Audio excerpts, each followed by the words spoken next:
Amen mga kapatid. Praise the Lord at patuloy tayong binigyan ng panibagong buhay at kalakasan sa umaga na ito. Salamat po Sister Janet Arcega.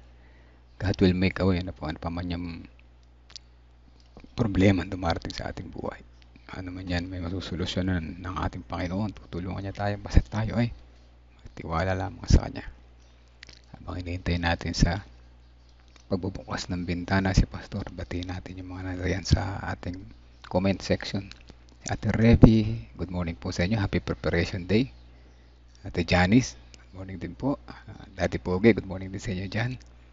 At kay Ma'am Daven, at syempre kay Pastor at kay Baby Amari. Yan. Sister Limpa Rivera, good morning po. Ate Lorna, Ate Aling Denise. Kay Zane, yan. Good morning sa inyo kay Bobby. Kuya Narsing Canlas, Ma'am Femi, Kuya Abner. Sister Rose Encarnado. At sa iba pang mga nasa background. Teka, nawala. Ate Resbeb, yan. Sister Belinda Salvania. Pagpalang umaga din po sa inyo. Ano po? Kay Ate Mitch, good morning din po. Bukas na natin bintana ni Pastor. Para, teka lang. Ayan. Ayan po. Bigyan na po natin ng pagkakataon kay Pastor. Pastor, kayo na po. Maraming salamat, Brother Melvin. Isang magandang umaga po sa inyo. Happy Vesper, mga kapatid. Yan, bumibigay pa. So ngayon po umaga ay patuloy nating papurihan ang ating pong Panginoong Diyos. Ngayon ay December 22. Happy Vesper po sa inyo pong lahat, mga kapatid. Yan. Nawa ay nasa mabuting kalagayan pong ating kalusugan sa mga panahon na ito. Ating pong pag-aaral, iniingatang ligtas sa panahon ng tukso. Tayo po ay manalangin. Aming Diyos na mapagmahal, na siya nag-iingat sa amin sa panahon ng tukso, na siya nagbibigay sa amin ng pagpapala. Amin pong dalangin, O Diyos, ang amin pong maikling pag-aaral ngayong umaga na ito, pagkalooban niyo po nawa kami ng karunungan na nagmumula sa inyo. Ito po ang aming dalangin sa banal na pangalan ni Jesus. Amen. Ang sabi po dito sa Apokalipsis 3 verse 10, sabi po dito, sapagkat tinupad mo ang salita ng aking pagtitiis, ikaw ay ikaw naman ay aking iingatan sa oras ng pagsubok na darating sa buong daigdig upang subukin ang mga naninirahan sa ibabaw ng lupa. So ano po ang sabi ng banal na kasulatan? Dahil tinupad natin ang salita ng Panginoong Diyos na may pagtitiis at iningatan yung oras ng mga pagsubok. Sabi dito, iingatan din naman tayo sa panahon ng mga pagsubok na darating sa sanlibutan. Ano po ito? Ito po yung pagsubok na binabanggit dito, maaring connected po ito doon po sa seven last place, no? Subukin ang mga ninirahan sa ibabaw ng lupa. So iingatan tayo ng ating pong Panginoong Diyos. Hindi po tatablan tayo ng mga ganung mga pagkakataon. Basta ang sabi dito, tinupad mo ang salita ng aking pagtitiis. Ayan. Sabi po sa ating devotional, iniingatang ligtas sa panahon ng tukso, nagpapatuloy ang laban sa pagitan ng puwersa ng kabutihan at puwersa ng masama. Ayan, totoo po yun. Hanggang ngayon, nagdigmaan. Matatapos lamang ito sa pagdating ng ating pong Panginoon at masunog sila sa after 1,000 years. Sa pagitan ng anghel ng mga Diyos at mga nangahulog na mga anghel, inatake tayo mula sa harapan at sa likuran, sa kanan at sa kaliwa. Ang laban ng ating pinagdadaanan ay siyang huli na mayroon tayo sa sanlibutan ito. Yan po mga kapatid. Saan daw po ang atake ng kaaway? Harap, likod, kanan at kaliwa. Ayan po ang pag-atake ng kaaway. Grabe. Talagang hindi titigil ng kaaway hanggat di dumarating ang Panginoon na tayo ay wasakin, sirain, at tayo ay mawala sa pananampalataya. Tayo ngayon ay nasa kalagitnaan nito. Yun ang mahirap. Kapag naipit ka sa digmaan, wag naman mangyari na maipit tayo sa digmaan. Wag naman, no? China, Pilipinas, mahirap, no? Maipit ka sa digmaan, sa gera, napakahirap. Pero alam nyo mga kapatid, hindi na tayo makakaiwas sa digmaan ng mabuti at masama. At tayo ay nasa kalagitnaan nito. Dalawang panig ang naglalaban para mangibabaw. Dahil nasa kalagitnaan ka, saan panig ka? Di ba doon sa Israel at saka sa Hamas? Kung nasa gitna ka ng gera, saan panig ka? Hindi po pwedeng wala kang papanigan. Sa labanang ito ay hindi tayo maaring maging walang pinagpapanigan. Dapat tayong tumayo sa isang panig o sa kabila. Yan ay sinasabi natin. Kailangan meron tayong papanigan. Kasi kung wala tayong papanigan, saan tayo? Sino magtatanggol sa ating inabansa? Tayo ay madudurog lang ng mga bombang papabagsak at walang puprotekta sa atin. So, ganyan ang mangyayari. So, saan tayo papanig? Tayo ngayon ay sa kalagitnaan ng matinding labanan. Kung pumanig tayo sa tabi ni Kristo, kung ating kikilalanin siya sa buong mundo at gagawa, at magdadala tayo ng buhay na patotoo sa kung sino ang pinili nating paglingkuran at kilalanin, sa mahalagang bahagi ng kasaysayan ng sanlibutan ito, hindi natin maaring iwan ang sino man sa kawalang kasiguruhan sa kung kaninong panig tayo naroroon. Dapat sigurado tayo ang panig natin na sa panig tayo ng ating Panginoong Hesus. Yan ang pinaka-importante. Dahil kung wala tayo sa panig ng ating Panginoong Hesus, wala.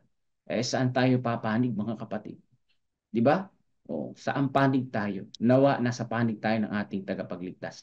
Sapagkat tinupad mo ang salita ng aking pagtitiis. Yan. Ikaw naman ay aking iingatan sa oras ng pagsubok na darating sa buong daigdig. Yan, na susubukin ang mga naninirahan sa ibabaw ng lupa, sabi sa Apokalipsis yan na binasa natin kanina. Ipinakikita sa kasulatang ito yung comment, ang oras ng pagtukso sa susubok sa kanilang nananahan sa lupa. Nabubuhay tayo ngayon sa mga oras ng pagsubok na ito. Walang daan para makatakas sa labanang ito. Yan, totoo po yun, mga kapatid. Walang daan para makatakas sa labanang ito. Wala. Kasi ang digmaan na to pang buong mundo eh. Ang buong mundo yung labanan na ito. Kung dito lang sa Pilipinas, maaari kang pumunta sa ibang lugar. Di ba? Makatakas ka. Pang buong mundo ito, mga kapatid. Bawat oras sa isipan ng tao, bago ka matulog, pagkagising mo, digmaan na. Spiritual battle nga lang ito. Di ba? Kung sa buhay mo ay may katangian ng karakter na mayroong depekto na hindi ka nagsisikap na pagtagumpayan, makasisiguro kang samantalahin ng kaaway ang mga ito. Ibig sabihin, kung meron kang karakter na baluktot, na ikaw ay karakter mo ay ma-pride ka, hindi ka marunong makinig, mabunganga ka, ayaw mo magpatalo, may karakter kang laging nagagalit, naiinis, may karakter ka matampuhin, yung kahinaan mo na yung gagamitin ng kaaway para mawala ka sa pananampalataya. So kinakailangan meron kang gawin. No, ako'y nagpa-assess, physical assessment niya sa CLC. So yung aking timbang noon ay 71 yung nakita. Pero pag nagtitimbang naman ako dito, 64, 66. Bakit pagdating doon sa cell 71? So sabi sa akin ay ang edad ko ay, ang body age ko raw ay 50. 40, 40. 40 yung aking body age. Biruin mo yun. 10 years yung pong tinanda ng aking body. Ang sabi sa akin, wala kang gagawin, maaring madagdagan pa itong timbang at magkaroon ka ng mga sakit. Diabetes, high blood, kung ano-ano pa, sanga-sanga ng mga sakit, sabi daw. Kaya ngayon pa lang may gawin ka na. So ngayon din yung ating karakter, kung meron tayong nakitang depekto sa ating karakter, kailangan meron kang gawin ngayon para mabago ito. Nang sa ganoon, hindi ito atakihin ng kaaway para tayo mawala sa pananampalataya. Yan. Maaring nakatayo ka ngayon sa faith, malakas ka, masigasig ka, pero yan din ang atakihin ng kaaway. Kailangan tayo magbantay. Sabi dito, ito na nga, sapagkat nagbabantay siyang may kasigasigan. Tayo, pabaya. Ang kaaway, may kasigasigan. Nagsisikap na sayangin ang pananampalataya ng lahat. Yan ang kaaway. Naghahanap ng butas. Kaya kailangan tayo ay alisto. Mayroong mga bansa nung unang panahon, katulad ng Babylonia, na nagpabanjing-banjing sila. Akala nila hindi sila kayang pasukin ng kahit sinong bansa. Kaya ang ginawa nila, nag-inuman sila. Walang bantay sa gate. Sabi nila, walang makakapasok dyan. Yun pala, nakapasok na yung Medo-Persia. Naglasing sila. Tinuyo pala yung ilog Euphrates, nakadaan yung mga sundalo. O, kita mo na yan. Dahil nagpabaya sila, akala nila wala. Meron mga kapatid, magbabantay ka dapat.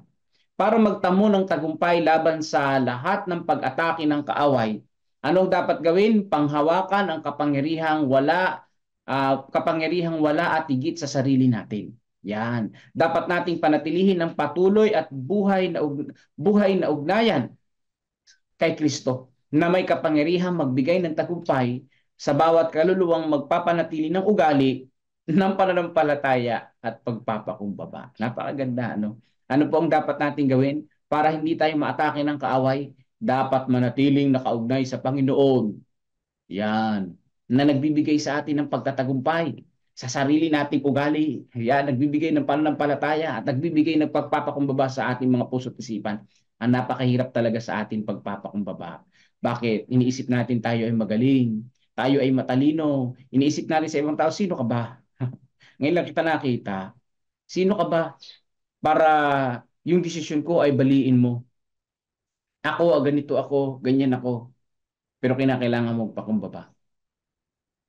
Kailangan magpakumbaba mga kapatid. Dahil kung hindi tayo magpapakumbaba, walang mangyayari. Ang hindi nagpapakumbaba, talo. Yan yung nasa isip mo dyan. Kapag ka hindi ka nagpakumbaba, talo ka. Eh, baliktad ang mundo eh. Kapag ka ikaw ang hindi nagpakumbaba, talaga nagalit ka, ikaw yung mataas, panalo ka. Yung pala, talo ka. Talo ka bakit? May inis ka lang eh. Ma-high blood ka. Buti pa yung kina-high blood, yung kausap mo hindi na high blood, relax lang, di ba? Gagalit ka sa isang tao, yung tao relax, ikaw high blood ka, inis ka, stress ka. Eh magpakumbaba na lang. Tanggapin mo na lang kung ano. Yung ugali natin mabago bawat araw sa pamamagitan ng ating Panginoon. Dahil kung hindi, atakihin ng kaawayan. Tayo ay mabubomba. Ayan, ng mga tukso, mga pagsubok at tayo ay mawala sa pananampalataya. So, 'di ba? Sa maliit lamang na aspeto ng ating buhay. Kung sapat na tayo sa ating sarili at iisipin nating makahahayo tayo sa sarili nating kagustuhan at sa gayon ay aasang makalalabas sa tamang panig sa kahuli-hulihan, makikita nating nagkaroon tayo ng malaking pagkakamali. So kung sa sarili lang natin tayo aasa, isang malaking pagkakamali. Kailangan tayo ay umaasa sa ating Panginoong Diyos. Sabi sa Review and Herald, July 9, 1908, kung paanong yung mga umaasang makatatanggap ng gantimpala sa nagtagumpay, dapat tayong magsikap umusad sa Kristiyanong pakikipaglaban. Bagamat sa bawat pag-usad ay haharap sa pakikipaglaban. So kailangan push mga kapatid para tayo ay magtagumpay. No? Itulak natin ang mga balakid at tayo ay tumungo sa ating pong Panginoon. Dapat umunlad ang ating karakter, umunlad ang ating pananampalataya, umunlad ang ugnayan natin sa Panginoong Diyos dahil ang nagliligtas sa atin sa panahon ng tukso ay ang ating pong Panginoong Jesus. Ang ating pong Panginoong Diyos. Sa mga tuksong darating sa mundong ito, mga pagsubok. At siyempre mga kapatid, no, yung darating na mas matinding kapigatian bukod pa sa pagdating ng Panginoon, eh yung 7 last plagues.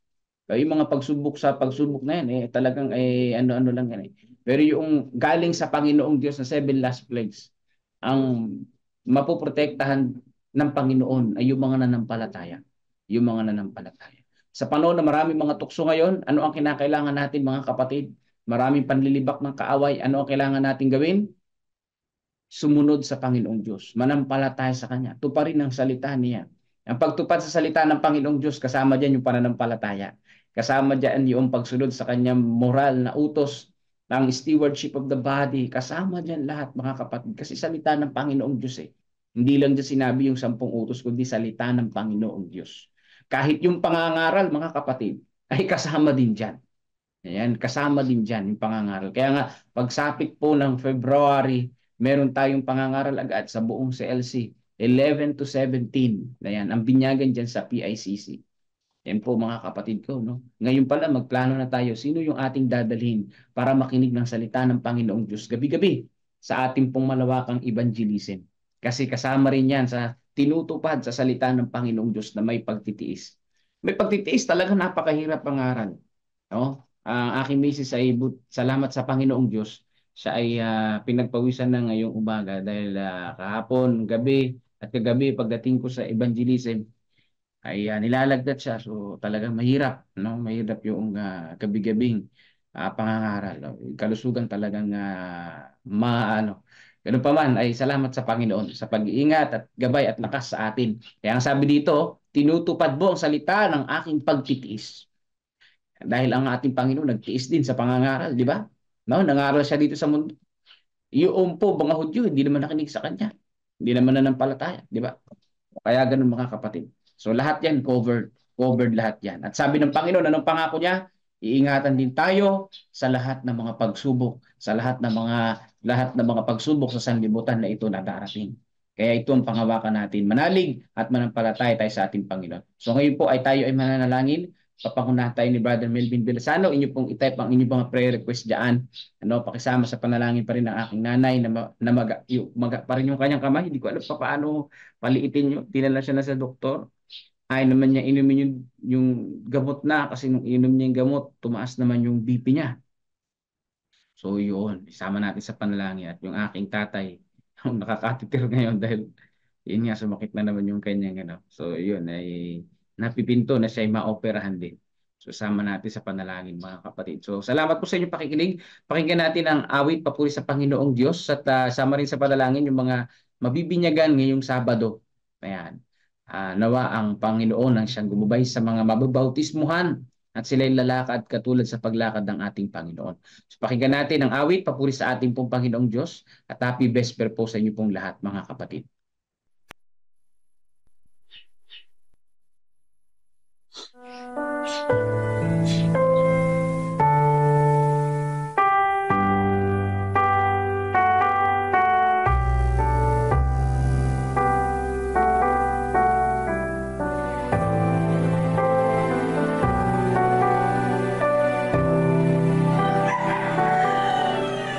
Sa gitna ng hirap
Amen mga kapatid, laging magtiwala sa Panginoon. Ano po?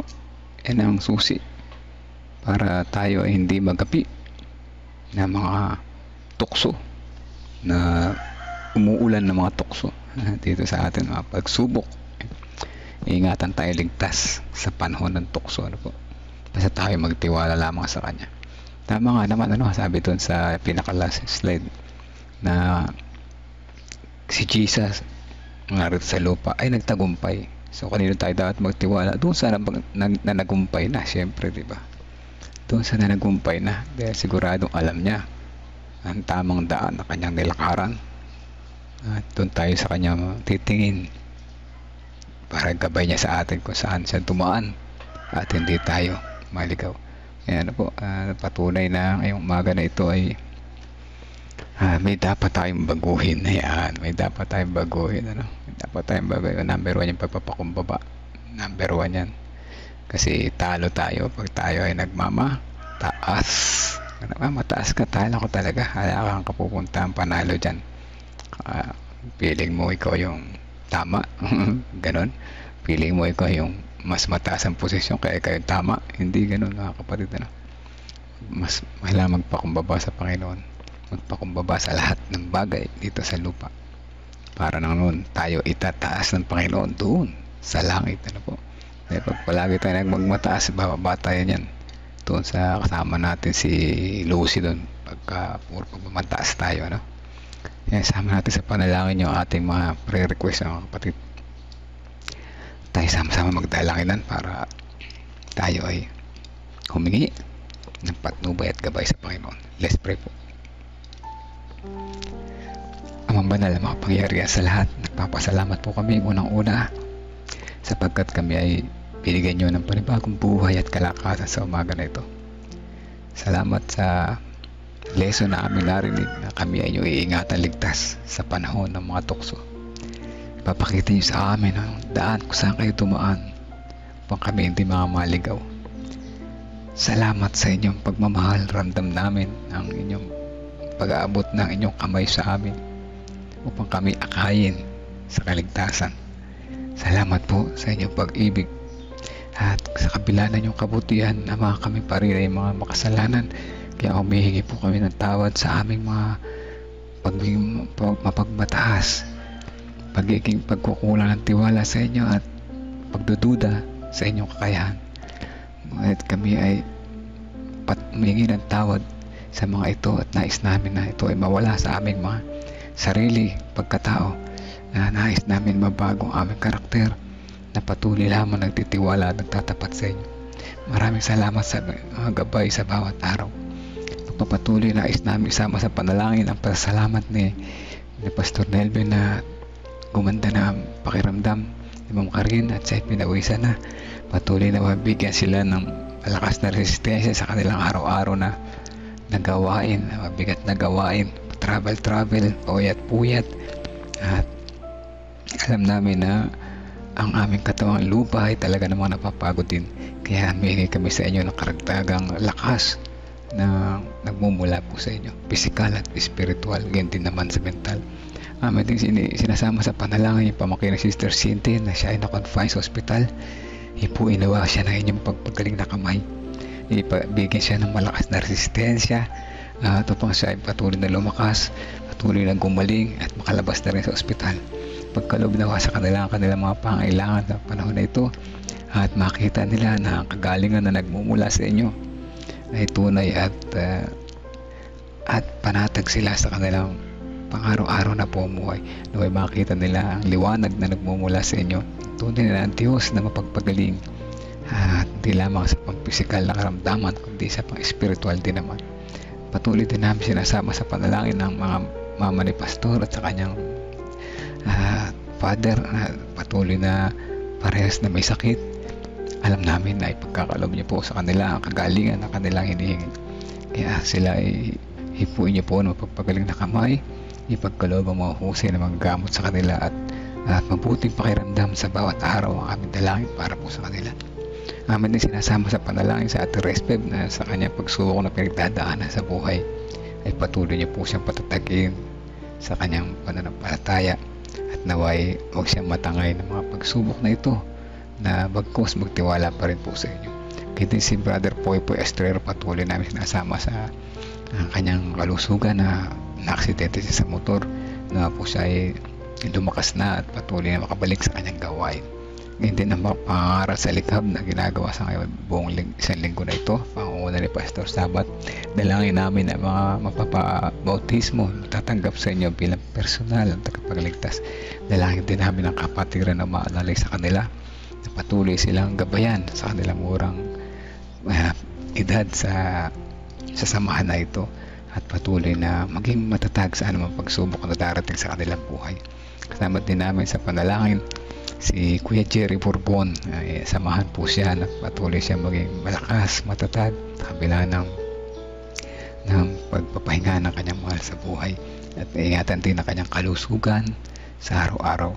At din namin sinasama sa panalangin si Delilah Martin Matamis, na kung saan siya ay may sakit sa puso, na patuloy na makita niya kayo bilang aming dakilang manggagamot, at magtiwala sa inyo na nasa inyo tunay na kagalingan. Ganyan din si Shirley Rosacinto, na patuloy pa rin nagtitiwala sa inyo, ay sinasama din namin sa panalangin na patuloy niyo pong igawad ang kalakasan sa kanya sa bawat umaga. Ganyan din ng tatay ni Doc Mika, na patuloy pa rin nasa banig ng karamdaman. Si Brother Cleto Salazar, patuloy pa rin nagpapalakas. Si Sister Rona sa Mindanao, patuloy na kalakasan na aming inihiling para sa kanya, sa kanyang pamilya. Sister Jinjin ay amin din sinasama sa panalangin, na patuloy na kalakasan na igawad sa kanya at lubos na kagalingan. Kaya din ang family nila Brother Rudy, Sister Kisses, kasama na rin si Baby Shania, at ang family ni Ate Milen, na po sila ay patuloy na basbasan ng inyong pagmamahal, na makita nila patuloy na kayo ay nariyan, na patuloy na gumagabay sa amin, sa aming lahat. Kasama din namin sa panalangin ng mga kapatid na naghihintay na kanilang baby, sila Brother James, Brother Kevin, sila Pastor Nelvin. Kaya din namin sinasama sina Sister Erica sa kanyang pagbubuntis, Sister Jody sa nalapit niyang panganak, si Jennifer Eusebio Pascua sa patuloy niyang pagpapagaling. Kaya din ang Sister Imelda Eugenio Garcia, patuloy pa rin papagaling. At ang comfort sa family ni Sister Nancy Fernandez ay patuloy namin dinadalangin ay na ang kanyang pamilya ay magkaroon ng comfort sa panahon na ito, na si Sister Nancy Fernandez ay nagpahinga na sa kanyang buhay dito sa lupa, at malaman namin lahat ng kanyang mga pamilya na si Sister Nancy matutulog lamang panandali, at muli kaming magkasama-sama sa inyong nalalapit na pagbalik.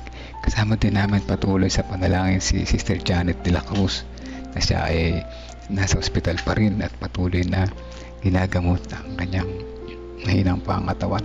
Patuloy nawang igawad ang kagalingan sa kanya, ipagkaloob sa kanilang pamilya ang kanilang mga pangailangan, gayon din ang pinansyal at iba pang kanilang mga pangailangan. Kaya din aming sinasama sa panalangin si Sister Percy, na gumaling na siya sa kanya sakit. Gayon din si Sister Risa Enriquez, Sister Amy Kilantang, Ate Grace Samano, patuloy na kalakasan ang igawad po sa kanya sa kabila ng pagdaraos niya ng katatapos lamang na operasyon. Patuloy niyo po siyang palakasin, manumbalik sa kanyang lakas. Aman, alangin namin ng lubos na kagalingan para sa kanya, na makita niya na lahat ng kanyang buong pamilya na kayo ang aming dakilang Diyos, na nagbibigay sa amin ang aming pangailangan, napapagaling ng mga may sakit, hindi lamang pang physical, gayon din pang spiritual. Amin dinadalangin si Brother Benjamin, si Brother Munti Gamboa, Marilita, Sister Diane Pichi, pamangkin ni Sister Nympha Rivera, na patuloy na nagpapagaling, papalakas, na siya ay patuloy na igawad sa kanyang kalakasan sa bawat umaga. Kasama rin namin si Kuya Bobby, Ate Lorna, si Ate Gigi, Gregorio Santin, si Tatay Pentong, si Kuya Mike Pablo, kalusugan para sa family ni Sister Rose Chris Encarnado, gayon din Sister Dang de la Cruz, at Renato Santos sa kanyang kalusugan ay aming dalangin po. Si Brother Romnick Irilia Francisco, Olivia at Rebecca Francisco, si Precious Kapasog, Princess Yorquina, si Aris, si Tia Aning, Tia Aurora, Sister Nena, si Ate Sally Sanchez, si Sister Janet Ontivero, Gina de Guzman, Arturo Duque, at Erlinda Duque. Ang mga kapatiran po nito ay karamihan ay malubhang kalagayan, ang iba ay nagpapagaling, nagpapalakas, ngunit ang lahat ay nagtitiwala po sa inyo. Kami ay inyong pagagalingin at kami ay bibigyan nyo sa amin ang aming mga pangailangan sa inyo pong kalooban at hindi lang sa amin. Kagalakan namin ang lubusang paggaling, ngunit kung ano pong nais nyo ay aming pagsusundin. Maraming salamat po sa pagdinig sa aming panalangin. Patawarin niyo po kami kung kami mga nagkulang at nagkasala. Ito ang aming dalangin sa pangalan ni Jesus na aming tagapagligtas. Amen and amen. Amen po ulit muli mga kapatid, at happy preparation day sa lahat. Yan, happy preparation day sa lahat at sa lahat ng mga patuloy na sumusubaybay at sumasama sa prayer warriors. Maraming salamat po, I appreciate po. At hindi lamang ako, gayon din naman si Pastor syempre. At higit sa lahat ang ating Panginoong Jesus na nasa ating kalagitnaan kapag tayo ay nanalangin. Siya po ay unang-una sa natutuwa sa lahat, ano? At patuloy tayong magtiwala sa Kanya, lalo pat ang digmaan na yung sa sanlibutan ito, digmaan, spiritual battle ay patuloy na lumalaganap, tayo naiipit, di ba? Sabi nga ni Pastor, tayo nasa kalagitnaan ng digmaan. Kaya kung tayo ay patuloy na kumonekta sa Kanya sa pamamagitan ng pag-aaral ng Kanyang mga salita, pananalangin, upang tayo ay patuloy na maging matatagan ano man dumating pagsubok sa ating buhay. Huwag tayo magigiba at tayo ay patuloy niyang sasamahan. Amen. Ano po? So yan, good morning sa Brother Rudy, good morning Sister Kisses, good morning dyan Sister Dang de la Cruz, Kuya Narsing, Kuya Monching, at sa iba pa si Sister Shirley Ruz Jacinto, good morning po. Sister Antonina Nunez, good morning po sa inyo. Kuya Melchor, good morning din po. At Sister Des Flores, Nanay Nerissa, yan, good morning po. At sa lahat yung mga nabati ko na kanilang umaga, yung mga nakikinig sa background, magandang umaga rin po. Hanggang bukas po muli mga kapatid. Meron ako dito shout out kay Ana Marie Duque, meron dito sa notification, ano, si Cecil Madrid. Ito yung mga napapasilip siguro bawat sa along the day, ano, sa buong maghapon napasilip sila. Rowena Tero Franco, ayan, baka malay natin magsilip ulit sila, diba? So ayan, sige, hanggang bukas po muli mga kapatid, pagpalain po tayo ng Panginoon. God bless po.